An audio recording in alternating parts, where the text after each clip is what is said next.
সুন্দর একটা জায়গায় আসছি পিকনিক স্পটে। এইমাত্র গাড়ি পার্কিং করে রাখলাম। একটা বোটানিক্যাল গার্ডেন, অস্ট্রেলিয়া মেলবোর্নের। আজকে হলিডে, সানডে, সবাই এসছে অনেক। দেখেন গাড়ি পার্কিং অবস্থা, কত ভিজিটর আসছে পিকনিক করতে। আজকে আজকে গ্লুমি ওয়েদার, মানে সূর্য নাই, কিন্তু ঠান্ডা ঠান্ডা বেশ, এবং অনেক ঠান্ডা বাতাস। হ্যাঁ, অনেক ভালো লাগছে। তো ছোটো একটা ভিডিও শেয়ার করার জন্য চলে আসলাম আমার বুশরা চ্যানেলে। আপনারা সবাই কেমন আছেন? দেখেন আমি একটা সুন্দর জায়গায় আসছি। দেখেন এখনও ভিতরে জঙ্গলে ঢুকিনি, এখন পার্কিংয়ের মধ্যে আছি। চারিদিকে জঙ্গল দেখা যাচ্ছে। আসার সময় এত সুন্দর রাস্তা, চারিদিকে গাছপালা, এত নিছুম। দেখেন বাতাসে শো শো শব্দ হচ্ছে।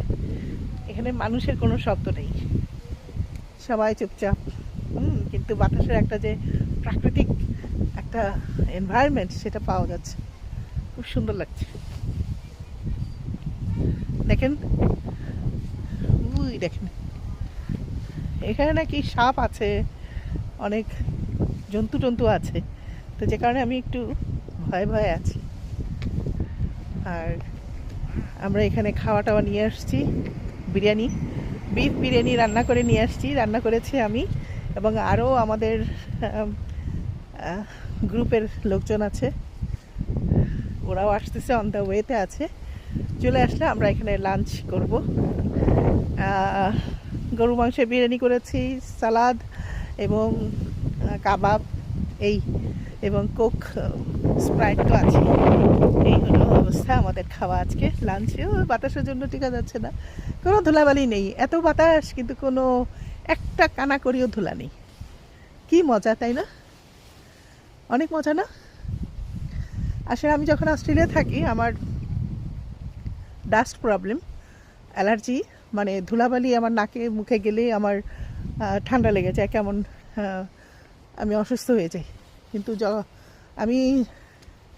যখন আমি অস্ট্রেলিয়া থাকি, তখন আমি খুব ভালো থাকি। নিঃশ্বাসটা আমার কোনো ধুলাবালি লাগে না, এত ভালো থাকি।